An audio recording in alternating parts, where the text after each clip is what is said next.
बच्चों, स्वागत है आपका मिडिल क्लासेस के अंदर। आज हम लोग अपना तीसरे चैप्टर के फाइनल चीजों की तरफ बढ़ते जा रहे हैं। अब हमारा आज जो टॉपिक हम करेंगे वो हम करेंगे कोएफिशिएंट रेशियो रिलेशन। इस चीज को लेके बहुत सारे रिलेशन आप लोगों को दिए हुए हैं और इन रिलेशंस का यूज करके किस तरीके से पेपर के अंदर क्वेश्चन आते हैं और उनको हमें सॉल्व करना है वो मैं आप लोगों को सिखाऊंगा। ओके, चलिए आज की क्लास स्टार्ट करते। ज्यादा समय बर्बाद नहीं करता हूं मैं।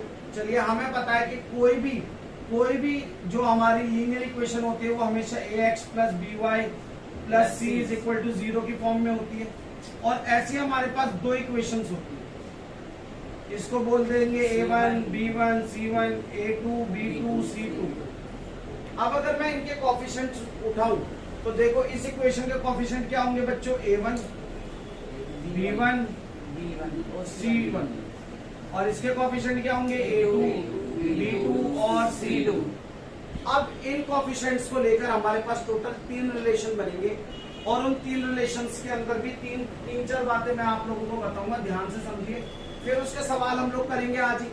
ओके, तो पहला रिलेशन बनेगा a1 a2 is not equal to b1 b2 and ये बुक में नहीं लिखा है बट ये अंडरस्टूड हो जाना चाहिए कि c1 c2 भी बराबर नहीं होगा। दैट मीन्स कोई भी रेशो, इन कोएफिशिएंट का कोई भी रेशो बराबर नहीं होगा। तब हम बोलेंगे लाइन कैसी है बच्चों, इंटरसेक्टिंग,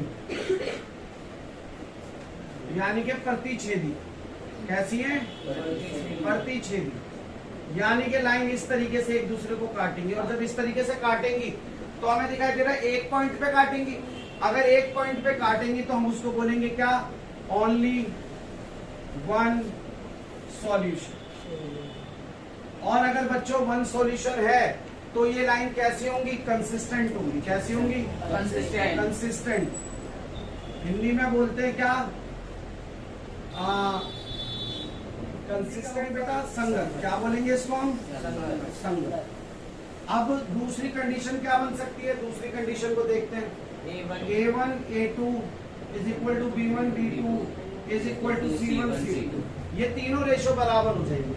अगर तीनों रेशो बराबर है तो लाइन कैसी हो जाएंगी बेटा, कोइंसिडेंट, यानी कि संपाती। कैसी हो जाएंगी, संपाती।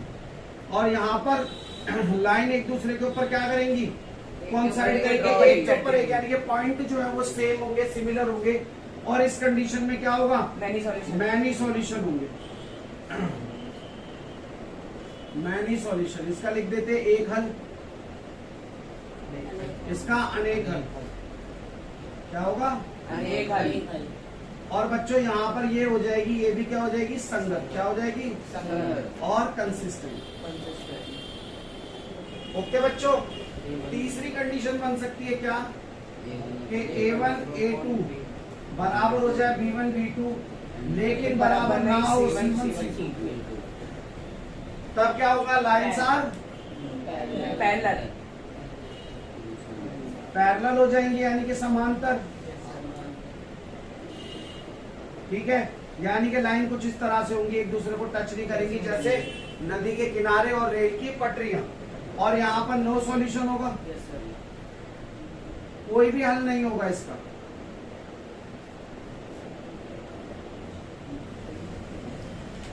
कोई हल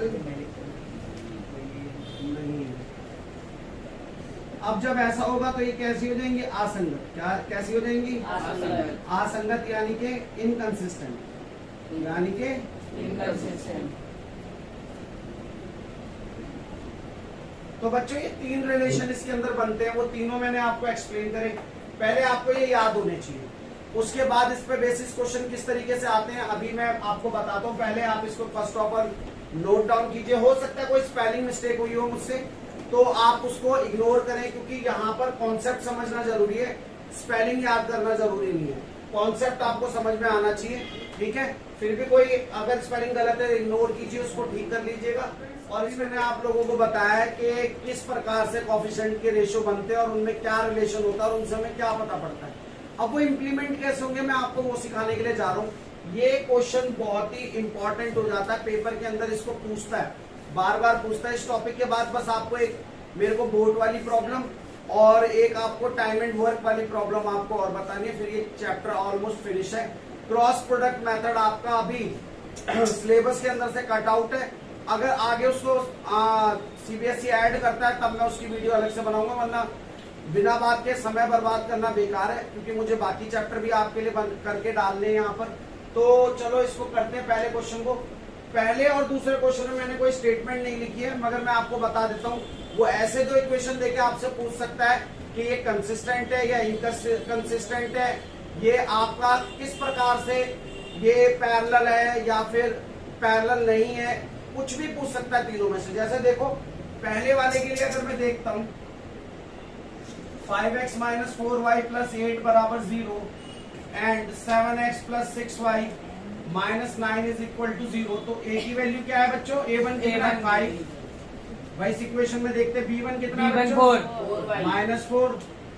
c1 कितना है बच्चों? 8। देखो किसी बच्चे ने अभी ये भी बोला 4y, y कभी नहीं लेते, जब भी कॉफिशिएंट्स लेना है तो कॉफिशिएंट्स लेने हैं, वेरिएबल का वहां क्या काम, ठीक है ना, तो वेरिएबल को नहीं लेना है। दूसरे वाले में देखो a2 कितना है बेटा? 7, b2 कितना है बच्चों? 6 और c2 कितना है बच्चों? 9। मिल गया। अब हम इनको रेशो में लेते हैं तो 5/7 माइनस 4/6 8/-9, तो माइनस ऊपर जा सकता है। अब देखो अगर मैं इसको सॉल्व भी करता हूं तो 2 2 जा 4 2 3 जा 6, that means 5/7 is not equal to -2/3 and not equal to -8/9। ये तो तीनों रेशो बराबर नहीं आ रहे, और जब तीनों रेशो बराबर नहीं थे तो मैंने आपको बताया था पहली कंडीशन लगेगी a1 a2 is not equal to b1/b2, है ना। और इसके बेसिस पर मैं बोल सकता हूँ क्या कि ये क्या होगा, ये पहली बात तो इंटरसेक्टिंग होंगे, इंटरसेक्टिंग होंगे, यानी कि क्या, प्रतिच्छेदी। समझ में आ रहा है बच्चों? प्रतिच्छेदी होंगे। कैसे होंगी ये लाइनें? सेकंड पॉइंट क्या बनेगा, ये कंसिस्टेंट होंगी, कंसिस्टेंट यानी कि संगत। तीसरी बात मैं इस रेशो से बता सकता हूँ क्या, only one solution, only one solution, केवल एक हल, केवल एक हल। और अगर मैं रफली बताना चाहूँ तो मेरे माइंड में ये भी आ गया होगा कि इसका ग्राफ कैसा होगा, कुछ इस प्रकार से लाइन एक दूसरे को क्या करेंगी, इंटरसेक्ट करेंगी। तो केवल इस रेशो के बेसिस पर मैं किसी भी लीनियर इक्वेशन के बारे में, अगर मुझे दो लीनियर इक्वेशन बताए तो उनके बीच में रिलेशन बता सकता हूँ कि उन लाइंस के बीच में क्या रिलेशन होगा और वो किस तरीके से एक दूसरे के लिए रिएक्ट करेंगी। ओके बच्चों, first of all note it down, फिर सेकंड क्वेश्चन करते हैं। ओके फ्रेंड, अभी एक क्वेश्चन मैंने आपको करके बताया और उससे हमने रेशो में पता करा कि भाई उनके बीच में कैसे हम दो लीनियर इक्वेशंस के बीच में किस तरीके से रिलेशन पता कर सकते हैं। चलिए अगला क्वेश्चन देखते हैं। इक्वेशन क्या है, 3/2x plus 5/3y equals to 7 and 9x minus 10y is equal to 14। यहाँ पर अगर मैं बात करूं a1 की तो 3/2 होगा, b1 की बात करूं तो 5/3 होगा और c1 की बात करूं तो 7। और स्टूडेंट अगर यहाँ देखें a2 कितना है बच्चों, 9, b2 कितना है -10 और c2 कितना है बेटा 14। देखो कुछ कई बार जो कांस्टेंट टर्म है उसको इधर लेकर आ जाते हैं और फिर हम सॉल्व करते हैं। बात एक ही, अगर इसको इधर लाओगे तो -7 -14 हो जाएगा, माइनस से माइनस कटेगा, प्लस का हो जाएगा, तो इसीलिए मैंने वो चीज नहीं करी है। आप देखो, अब अगर मैं रेशो बनाने जाता हूँ इसका मतलब क्या, 3/2/9 इक्वल्स टू 5/3/10 एंड 7/14। चलिए इसको ठीक करते हैं। अगर मैं इसके नीचे 1 कंसीडर कर लूं तो क्या हो जाएगा, 3/2 इंटू में 1/9, 5/3 इंटू में 1/-10 एंड 7/14। अब आपको ये तो पता ही होगा भाई, कुछ कट रहा है तो काट दो। 1/3 2 6 एंड यहाँ पे 5 2 10 आएगा, तो 1/-6 एंड 7 2 14 होता है, आपको पता है, तो 1/2। समझ में आया बच्चों मैंने क्या करा? हाँ भैया। किसी को कोई डाउट है? भाई मैंने जो जो चीजें थी उनको सॉल्व करके फाइनल अपना रेशो निकाल लिया। क्या कोई बराबर आ रहा है?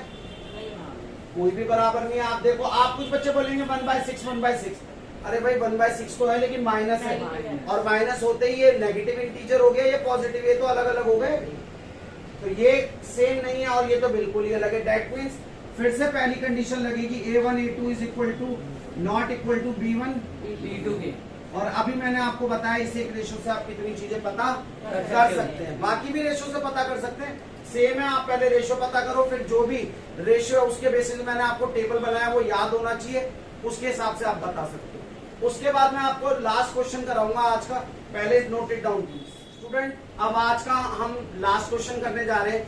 ये जो क्वेश्चन है ये बहुत ज्यादा पूछा जाता है और बच्चों को बड़ा डिफिकल्ट लगता है क्योंकि वो कॉन्सेप्ट को नहीं समझते। एक्सरसाइज तो आपने कर ली, 1 बाय 1 एक के बाद एक क्वेश्चन कर लेते हो आप लोग, इसीलिए मैंने आपको कॉन्सेप्ट के तरीके से कराया। पहले मेथड कराए, वर्ड प्रॉब्लम कराया, अब रेशो रिलेशन पे करा रहा हूँ। हो सकता है एक वीडियो और डालूं कुछ और क्वेश्चन इस तरीके के डालकर, है ना, अब जो कि आपका कॉन्सेप्ट क्लियर हो।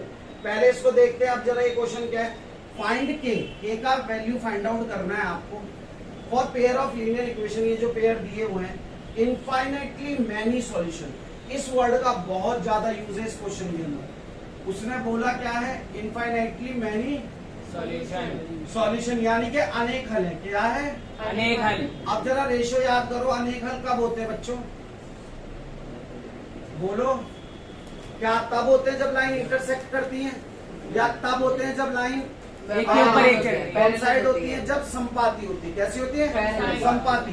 तो इनफाइनाइटली उसने बोलकर, इनफाइनाइटली सॉल्यूशन बोल के, यानी कि मैं अनेक हल बोल के उसने आप लोगों को बता दिया कि a1 a2 बराबर है b1 b2 बराबर है c1 c2, और यही से हम कोएफिशिएंट से k की वैल्यू निकाल देंगे। अब देखो अगर मैं इसको यूज करूं तो बेटा यहाँ पर a1 क्या है 1 k, और b1 क्या है बेटा 3, और c1 क्या है बेटा माइनस का k माइनस। अगर यहाँ देखें तो a1 कितना है बेटा 12, a2 कितना है 12, b2 कितना है बेटा k, और c2 कितना है बेटा वो माइनस का k। ठीक है, अब हम इस रेशो में अगर इस वैल्यूज को पुट करें तो k अपॉन में क्या आएगा बेटा 12, 3 अपॉन में क्या आएगा बेटा k, और माइनस k3 माइनस k। और बाय द क्वेश्चन हमें बता रखा है इनफाइनाइटली मैनी सॉल्यूशन, इसीलिए ये हमें ये प्रूफ नहीं करना है बराबर है या नहीं है, ये ऑलरेडी बराबर है, क्वेश्चन में ऐसा आपको बोला गया है। तो बराबर है तो भैया पहले तो माइनस से माइनस कैंसिल आउट होता हुआ दिख रहा है। अब मैं इसको इसके इक्वेट करूंगा और इसको इसके इक्वेट, तो मैं दो पार्ट्स में बांट लेता हूँ। k oblique 12 is equal to what, k minus 3 oblique k।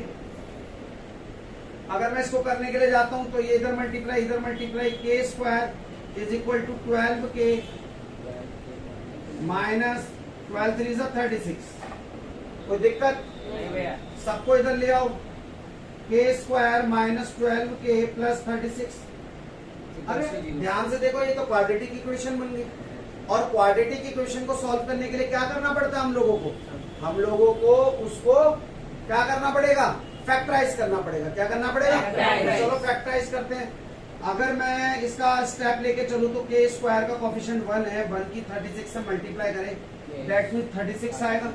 अब इसको कुछ ऐसे तोड़ना है कि ऐड और सब्ट्रैक्ट करने पे क्या आ जाए 12 आ जाए।